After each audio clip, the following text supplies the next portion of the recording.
معاذ محمود من جمهورية بنغلاديش الشعبية، فقد فاز في المركز الخامس المتسابق سليمان سيلا من جمهورية مالي بجائزة قدرها 160,000 ريال। হাফেজ হতে পারবো কিনা এগুলো নিয়ে খুব একটা টেনশনের মধ্যে ছিলেন আমার ওস্তাদরা, আমার গার্ডিয়ান।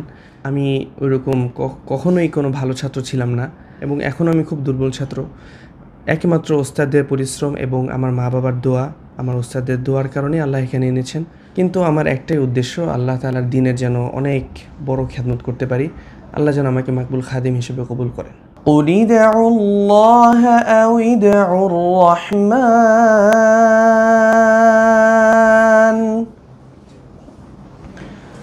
أيما تدعوا فله الأسماء الحسنى। আসসালামু আলাইকুম, এনটিভির দর্শকদের স্বাগত জানাচ্ছি। আমি স্পেশাল করেসপন্ডেন্ট জাহিদুর রহমান। দর্শক, আজকে আমাদের অতিথি যিনি বাংলাদেশকে আলোকিত করেছেন গত 21 আগস্ট সৌদি আরবের পবিত্র মক্কায় আন্তর্জাতিক হিফজুল কোরআন প্রতিযোগিতায় যিনি 123টি দেশের 174 জন প্রতিযোগীর মধ্যে একটি গ্রুপে প্রথম স্থান অধিকার করেছেন, তিনি হাফেজ মুয়াজ মাহমুদ।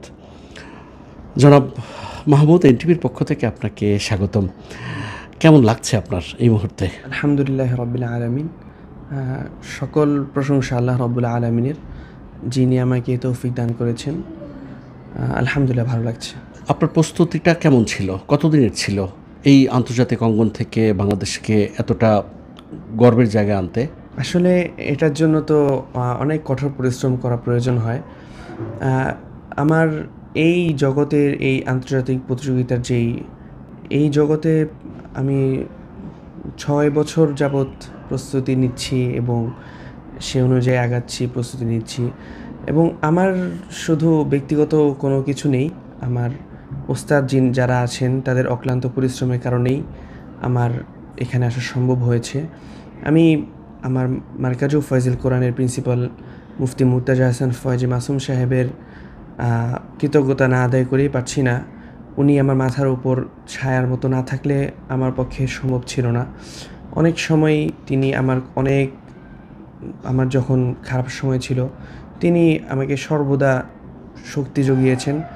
আমি কৃতজ্ঞতা আদায় করতে চাই যিনি আমার হিফজ শিক্ষক, আদর্শ শিক্ষক হাফেজ কারি মাওলানা আব্দুল আল মামুন সাহেবের।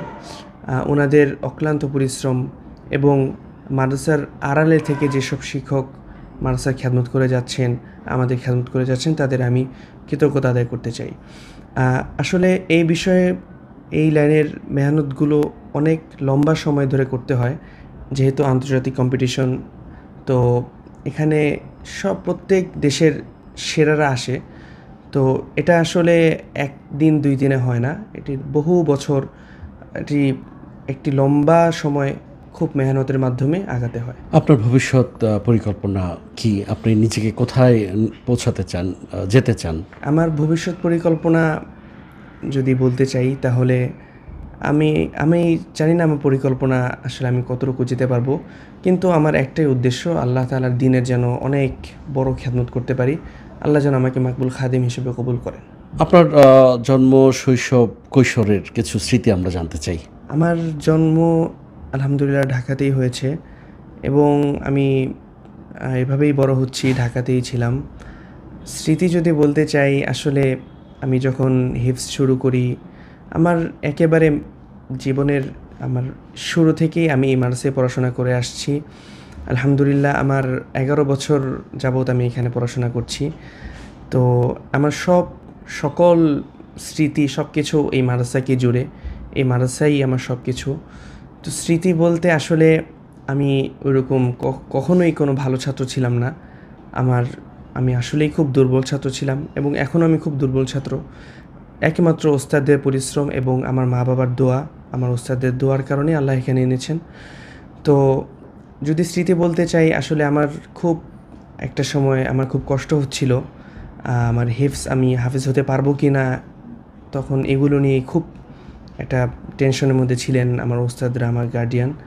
তো সেখান থেকে যে আল্লাহ তাআলা আমাকে এখানে এনেছেন, আল্লাহ তাআলা আমাকে 1 নম্বর তৌফিক দান করেছেন। এজন্য আমি আল্লাহর কাছে শুকর আদায় করতে চাই। এরপরের লক্ষ্য কি আপনার?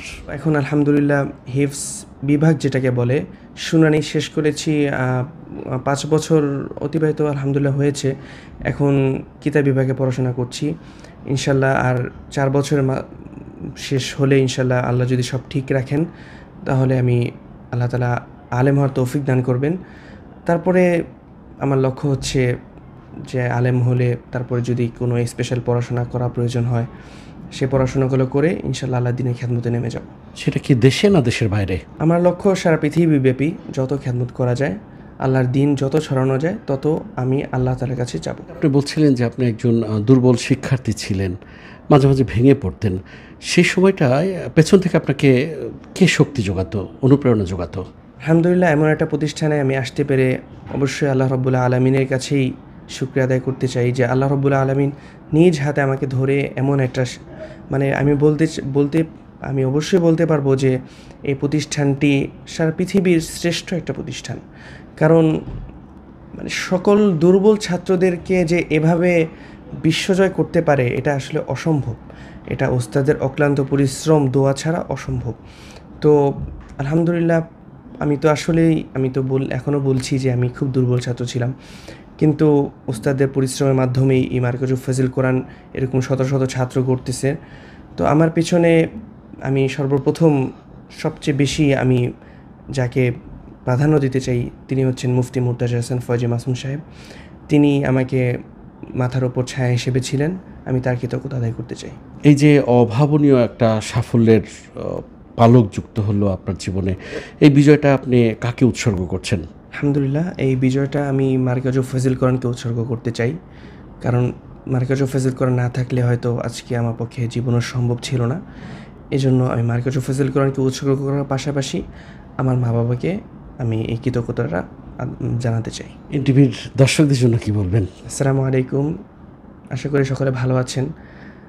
কিন্তু দেশের বর্তমান পরিস্থিতি, বন্যা, এই সমস্ত সমস্যার কারণে আমি খুব ব্যক্তিগতভাবে ভারাক্রান্ত। আল্লাহ রাব্বুল আলামিন অবশ্যই ইনশাল্লাহ এই সমস্যা দূর করবেন, আমরা দোয়া করতেছি। সকলে আমার জন্য দোয়া করবেন, আল্লাহ যেন আমাকে মাকবুল খাদেম হিসেবে কবুল করেন। দর্শক, এতক্ষণ আমাদের সঙ্গে ছিলেন সৌদি আরবের মক্কায় মসজিদুল হারামে অনুষ্ঠিত হিফজুল কোরআন প্রতিযোগিতায় বাংলাদেশের প্রতিযোগী যিনি একটি গ্রুপে প্রথম স্থান অধিকার করেছেন সেই মুয়াজ মাহমুদ। নিশ্চয়ই আগামীতে নতুন কোনো অতিথি নিয়ে হাজির হব আপনাদের সামনে। ততক্ষণ পর্যন্ত সবাই ভালো থাকবেন, সুস্থ থাকবেন, এনটিভির সঙ্গেই থাকবেন। আল্লাহ হাফেজ।